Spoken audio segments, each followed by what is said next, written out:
السلام علیکم ورحمۃ اللہ۔ حضرت بلال حبشی رضی اللہ تعالیٰ عنہ سے ایک دفعہ کسی نے پوچھا کہ آپ نے پہلی دفعہ حضور نبی کریم صلی اللہ علیہ وآلہ وسلم کو کیسے دیکھا؟ حضرت بلال رضی اللہ تعالیٰ عنہ فرماتے ہیں کہ میں مکے کے لوگوں کو بہت ہی کم جانتا تھا، کیونکہ غلام تھا اور عرب میں غلاموں سے انسانیت سو سلوک عام تھا۔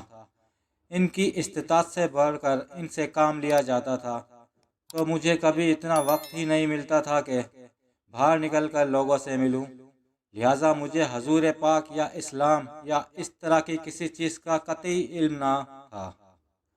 ایک دفعہ کیا ہوا کہ مجھے سخت بخار نے آ لیا۔ سخت جاڑے کا موسم تھا اور انتہائی ٹھنڈ اور بخار نے مجھے کمزور کر کے رکھ دیا، لہٰذا میں نے لحاف اوڑھا اور لیٹ گیا۔ ادھر میرا مالک جو یہ دیکھنے آیا کہ میں جو پیس رہا ہوں یا نہیں، وہ مجھے لحاف اوڑھ کے لیٹا دیکھ کے آگ بگولا ہو گیا۔ اس نے لحاف اتارا اور سزا کے طور پر میری قمیض بھی اتروا دی اور مجھے کھلے سین میں دروازے کے پاس بٹھا دیا کہ یہاں بیٹھ کے جو پیسوں۔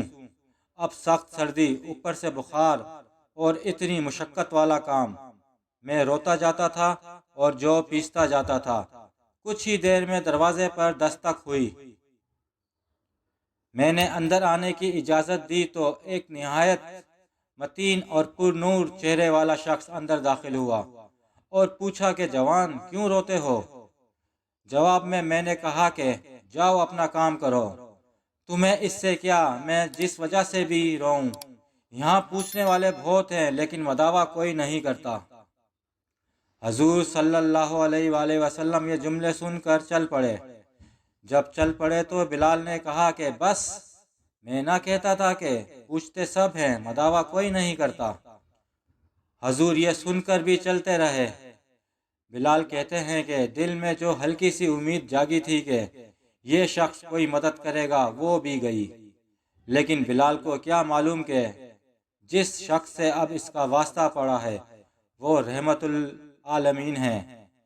بلال کہتے ہیں کہ کچھ ہی دیر میں وہ شخص واپس آ گیا۔ اس کے ایک ہاتھ میں گرم دودھ کا پیالہ اور دوسرے میں کھجوریں تھی۔ وہ کھجوریں اور دودھ مجھے دیا اور کہا کھاؤ پیو اور جا کے سو جاؤ۔ میں نے کہا تو یہ جو کون پیسے گا؟ جو نہ پیسے تو مالک صبح بہت مارے گا۔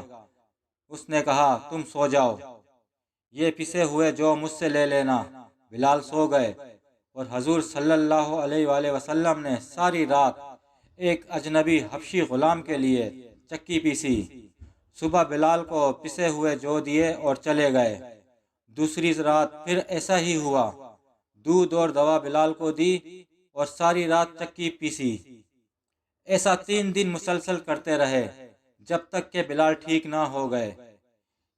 یہ تھا وہ تعارف جس کے بطن سے اس لافانی عشق نے جنم لیا کہ آج بھی بلال کو صحابی رسول بعد میں عاشق رسول پہلے کہا جاتا ہے۔ حضور صلی اللہ علیہ وآلہ وسلم کے وصال کے بعد سیدنا بلال رضی اللہ تعالیٰ عنہ مدینے کی گلیوں میں یہ کہتے پھرتے تھے کہ لوگو، تم نے کہیں رسول اللہ صلی اللہ علیہ وآلہ وسلم کو دیکھا ہے تو مجھے بھی دکھا دو۔ پھر کہنے لگے کہ اب مدینے میں میرا رہنا دشوار ہے، اور شام کے شہر حلب میں چلے گئے۔ تقریباً 6 ماہ بعد آپ صلی اللہ علیہ وآلہ وسلم کی خواب میں زیارت نصیب ہوئی تو آپ صلی اللہ علیہ وآلہ وسلم فرما رہے تھے اے بلال، یہ کیا بے وفائی ہے، تو نے ہمیں ملنا چھوڑ دیا، کیا ہماری ملاقات کا وقت نہیں آیا؟ خواب سے بیدار ہوتے ہی اونٹنی پر سوار ہو کر لبیک یا سیدی یا رسول اللہ کہتے ہوئے مدینہ منورہ کی طرف روانہ ہو گئے۔ جب مدینہ منورہ میں داخل ہوئے تو سب سے پہلے مسجد نبوی پہنچ کر حضرت بلال رضی اللہ تعالیٰ عنہ کی نگاہوں نے عالم وارفتگی میں آپ صلی اللہ علیہ وآلہ وسلم کو ڈھونڈنا شروع کیا۔ کبھی مسجد میں تلاش کرتے اور کبھی حجروں میں۔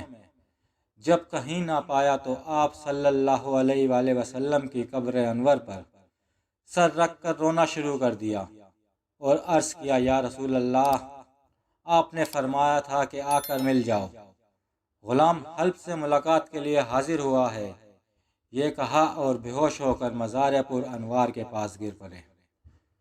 کافی دیر بعد ہوش آیا۔ اتنے میں مدینہ طیبہ کے بوڑھے، جوان، مرد، عورتیں اور بچے اکٹھے ہو کر عرض کرنے لگے کہ بلال، ایک دفعہ وہ اذان سنا دو جو محبوب صلی اللہ علیہ وآلہ وسلم کے زمانے میں سناتے تھے۔ آپ رضی اللہ تعالیٰ عنہ نے فرمایا، میں معذرت خواہ ہوں، کیونکہ میں جب اذان پڑھتا تھا تو اشہد ان لا محمد رسول اللہ کہتے وقت آپ صلی اللہ علیہ وآلہ وسلم کی زیارت سے مشرف ہوتا اور آپ صلی اللہ علیہ وآلہ وسلم کے دیدار سے اپنی آنکھوں کو ٹھنڈک پہنچاتا تھا۔ اب یہ الفاظ ادا کرتے وقت کسے دیکھوں گا؟ بھائیوں اور بہنوں، یہ ہے جذبہ ایمانی اور عشق و محبت کی انتہا جسے آج ہم نے دنیاوی بنایا ہے۔ ہم اس قدر گناہ گار بندے ہیں کہ وہ اللہ جو 70 ماؤں سے بھی زیادہ پیار کرتا ہے، اس کی نافرمانی کرتے ہیں تو دنیا کے لوگوں سے اور رشتوں سے کیسی وفا اور محبت۔ اللہ ہمیں ہدایت دے، آمین۔